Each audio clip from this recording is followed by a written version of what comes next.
Vous pouvez régler le volant selon vos préférences. Au bas de la colonne de direction, vous trouverez un levier. Si vous tirez le levier vers vous, la colonne du volant est déverrouillée. Vous pouvez ainsi régler le volant en profondeur ou en hauteur. Une fois que vous avez trouvé la position qui vous convient, repoussez le levier et le volant est fixé dans la position souhaitée. Passons au bouton à gauche du volant.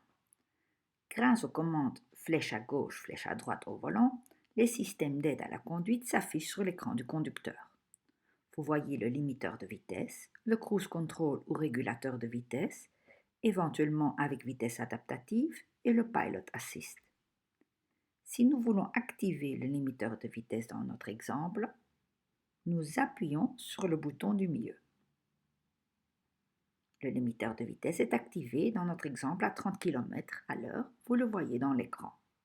Si nous voulons augmenter la vitesse maximale, nous appuyons sur le signe plus et nous voyons dans l'écran du conducteur que la vitesse est passée à 50 km/h.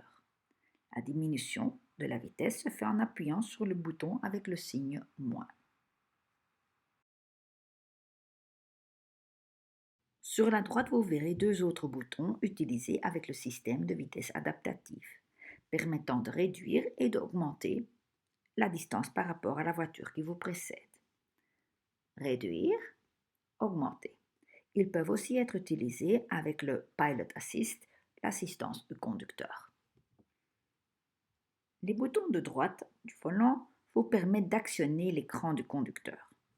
En appuyant sur les petits écrans, le menu d'application s'ouvre sur l'écran du conducteur.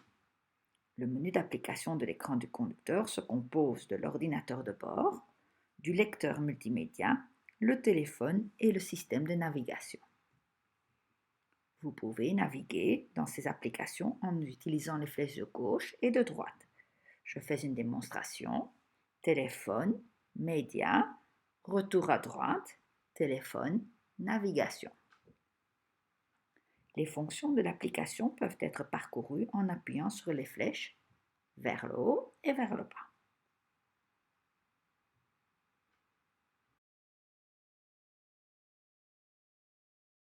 Si vous choisissez finalement ce que vous voulez faire, vous confirmez par le bouton du milieu.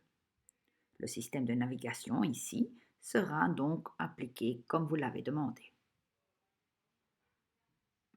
Enfin, nous avons un dernier bouton en haut à gauche qui sert à activer la commande vocale. Vous trouverez le fonctionnement de la commande vocale en détail dans le manuel Volvo.